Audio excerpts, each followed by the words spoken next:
Witch Trials Weekly, Video 40, October the 14th to October the 20th, 1692. Taking back their confessions. On October 15th, Mary Bridges Jr. was released from prison on a £500 bond. Arthur Abbott felt himself dying and requested the presence of two men to witness his will. Even on his deathbed, he denied giving false testimony. Judge Sewell visited former Deputy Governor Thomas Danforth.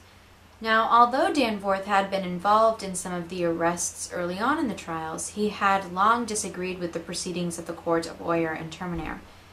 He told Sewell that the courts should halt all of its proceedings until a better agreement was reached among the justices, ministers, and the increasingly fractious people. Another petition from Andover arrived this week, this time from 26 men, including Reverend Francis Dane.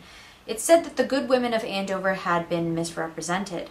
They said that their confessions had been due to fear from the extreme urgency that was used with some of them, and argued that any accusations from children and others who are under a diabolical influence were invalid.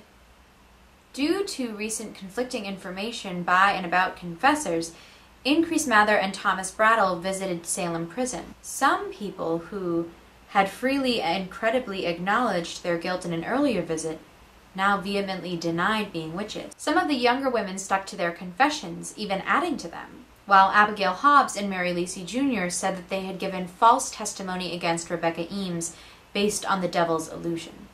The governor and his council continued to receive petitions on behalf of the imprisoned. Thomas Hart wrote that his mother Elizabeth was in misery and had left her husband, ancient and decrepit, without her help. Sarah Rice had been in prison since May, and nothing had been done with her trial.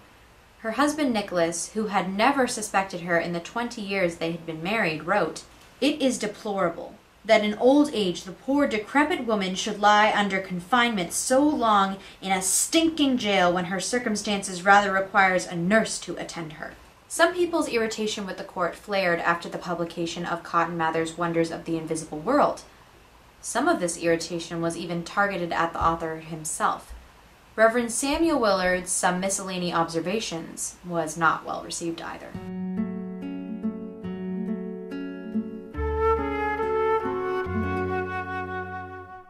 This video was produced with special permission from the author, Marilyn K. Roach, and publisher, Cooper Square Press. The Salem Witch Trials, a day-by-day chronicle of a community under siege, covers the years 1692 to 1697 in detail. It also touches briefly on important and relevant events before and after this time. We are proud to carry all of Miss Roach's books and publications in our museum store. To get a copy for your personal research and enjoyment, please visit www.salemwitchmuseum.com.